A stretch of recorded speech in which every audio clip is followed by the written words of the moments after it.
Product के ऊपर जा रहा है। अब प्राइस कंपैरिजन करें ना तो वो अफोर्डेबल नहीं है। ब्रांड भी ये सोच के बैठा हुआ है कि हमने यार इसको सेल में ही बेचना है, ठीक है। 10-20% ग्रोथ है लोगों की सेल के अंदर, और मतलब रिटेल के अंदर आम नॉर्मल प्राइस के अंदर मजबूरन उनको सेल लगानी पड़ती है। और वो सोच के बैठे हुए कि हमने यार ये 80% जो है ना सेल में ही प्रोडक्ट बिकेगी। अगर ये प्राइस कंट्रोल कर लें शुरू में ही और रिटेन करें अपनी प्राइस को साथ साथ डेली बेसिस के ऊपर, और अपने रेट को कंट्रोल करें बेसिकली, तो कस्टमर को डायरेक्टली फायदा होगा। सर देखिए, बेसिकली वो जो डील वाली चीज़ है ना, वो आपको एक आपका ब्रांड का कस्टमर मिल रहा है, ठीक है, एक आपके दूसरे ब्रांड का कस्टमर वो आपकी तरफ आ रहा है, ठीक है। वो कोलैबोरेशन असल में बिल्कुल पिछले 4-5 साल में ना डाई डाउन हो गई थी। ये फिनोमेना इस साल से फिर दोबारा जोर पकड़ रहा है, और अल्लाह करे इसमें सही हो।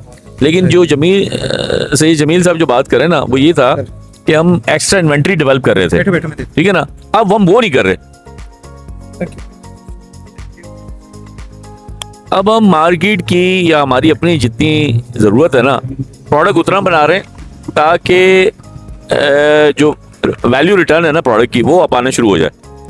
तो हमने भी यही किया, जो शाह साहब कह रहे हैं वो भी यही बात है। तो सर इन्वेंट्री जब तक आपकी कंट्रोल में नहीं ना रहेगी, ठीक है, बेसिक आपकी बैकबोन है आपकी इन्वेंट्री, ठीक है। टोटल आपकी जो आप 80% कंपनी की इन्वेस्टमेंट इन्वेंट्री के ऊपर हो रही होती है, उसका कंट्रोल करना और उसकी प्लानिंग लेके चलना, और फोरकास्टिंग बहुत ज़रूरी है कि आपने इस ईयर क्या बेचा है, किस टाइप की प्रोडक्ट आपकी बिक रही है, नेक्स्ट ईयर आपने क्या प्लानिंग करनी है, उसको कितना % आपने उस कैटेगरी को देना है, आपने अपनी इन्वेस्टमेंट कितनी ऐड ऑन करनी है।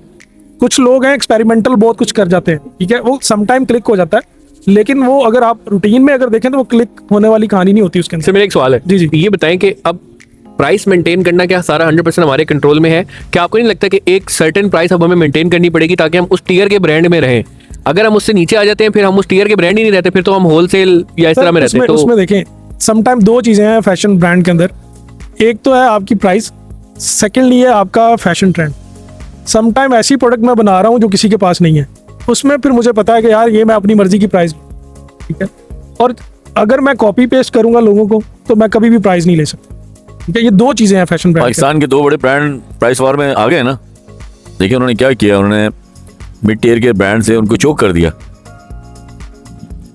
तो जो बेसिक कैटेगरी थी फैशन की, फीमेल फैशन में, वो तो उन्होंने बिल्कुल चोक कर दिया कि उसमें कोई मार्जिन नहीं छोड़ा उन्होंने। अच्छा, वैसे ब्रांड का नाम नहीं ले रहे? नहीं, वो ये मुझसे करवाया था, बाद में फिर मुझे फोन आ रहे होते हैं सारे। अब स्नीकर्स की हम बात करते हैं, मोस्टली ब्रांड स्नीकर्स बेच रहे हैं 6,000 से अबव प्राइसेस है। अच्छा, हमारे कोई भी स्नीकर्स